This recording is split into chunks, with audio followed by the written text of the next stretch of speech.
بسم الله الرحمن الرحيم الحمد لله وصلى على رسول الكريم وبعد درس بخاری شریف میں دعاؤں سے متعلق ابواب اور بخاری ذکر فرما رہے تھے۔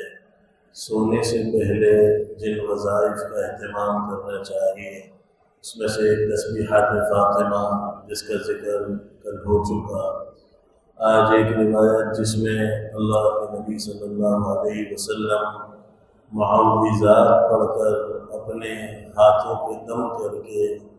جسم پہ ملا کرتے تھے۔ روایت اس میں ام المؤمنین عائشہ رضی اللہ عنہا نے پیش کی ہے کہ اللہ کے نبی صلی اللہ علیہ وسلم جب بستر پر تشریف لے آتے تو آپ علیہ السلام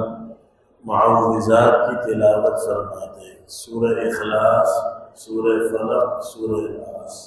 ان تین سوروں کی تلاوت فرماتے ہیں۔ اور بعض روایت میں آتا ہے کہ 3 دفعہ یہ عمل کرتے ہیں۔ پھر آپ دونوں ہاتھوں پر دم کرتے اور اپنے جسم کے جس حصے تک ہاتھ پہنچتا تو اس ہاتھ کو جسم پر مل لیتے۔ 3 دفعہ اللہ کے نبی صلی اللہ علیہ وسلم یہ عمل کرتے۔ بستر پہ آنے کے بعد ایک عمل اللہ کے نبی صلی اللہ علیہ وسلم کا جو اگلی روایت حضرت ابو ہریرہ رضی اللہ عنہ فرماتے ہیں، سب سے پہلا کام بستر پر جانے کے بعد یہ کرنا چاہیے۔ آپ علیہ السلام نے فرمایا اذا اوى احدكم الى فراشه فلينفض فراشه بداخلة ازاره فانه لا يدري ما خلقه عليه، کہ سب سے پہلے اپنے بستر کو جھاڑ لیں، اپنی چادر کے کنارے سے بستر کو جھاڑ لیں، اس لیے کہ وہ نہیں جانتا کہ اس کے پیچھے کیا چیز اس کے بستر پر آ گئی، کوئی کیڑا، کوئی جانور، کوئی ایسی چیز جو وہ بے دہانی میں سو جائے تو اس کو وہ کاٹ لیں، اس کو نقصان پہنچے۔ تو یہ سب سے پہلا عمل تھا بستر پہ آنے کے بعد۔ اللہ کے نبی صلی اللہ علیہ وسلم بستر کو جھاڑ لیتے،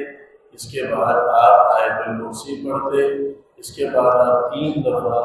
یہ عمل کرتے جو آج آپ نے سنا، آخری 3 کل پڑھ کر جسم پر دم کرتے اور اس کے بعد بسمک ربی وضعت جنبی وبک ارفعہ، جو گزشتہ سے پیوستہ درس حدیث میں آپ نے پوری دعا سنی، اور اللہم بسمک اموت واحیا پڑھتے اور دائیں کروٹ پر، اور یہ سارا عمل کا وضو ہوتا، اور دائیں کروٹ کے ساتھ ساتھ ایک بات پیچھے امام بخاری نے ذکر کیا ہے کہ اپنا داہنا ہاتھ اپنے دائیں گال کے نیچے رکھتے، دائیں کروٹ بھی ہوتی اور داہنا ہاتھ دائیں گال کے نیچے ہوتا، اور اس طرح قبلہ رخ ہو کر اللہ کے نبی صلی اللہ علیہ وسلم آرام فرماتے۔ تو اللہ بھائی ان اعمال کے اہتمام کے ساتھ ہمیں اپنے سونے کے عمل کو بھی عبادت بنانے کی توفیق نصیب فرمائے۔ اللہم لک الحمد کلہ والشکر، اللہم اعنا علی ذکرک وشکرک وحسن عبادتک، اللہم احسن عاقبتنا فی الامور کلها واجرنا من خزي الدنیا وعذاب الآخرہ، اللہم احسن ختامنا ویمن کتابنا ویسر حسابنا وثبت على الصراط اقدامنا، وصلی اللہ وسلم علی خیر خلقہ محمد وعلى آلہ وصحبہ اجمعین۔